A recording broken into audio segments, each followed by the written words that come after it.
Hello everyone! Ito po yung ulam po namin. Pritong tilapia at saluyot. Ayan. Ayan guys. At patola, sitaw at dinuguungan at may sili pa. Ito yung masarap na ulam. At may talong. Ayan guys. Oh. So masarap pong ulam ito. Ayan o, diba? Ulam po ng probinsya. Ayan, masarap po siya.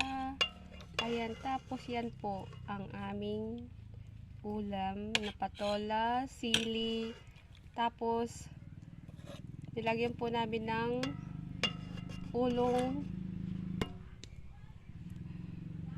tilapia. Ulo ng tilapia. Ayan. So, kain po tayo, guys.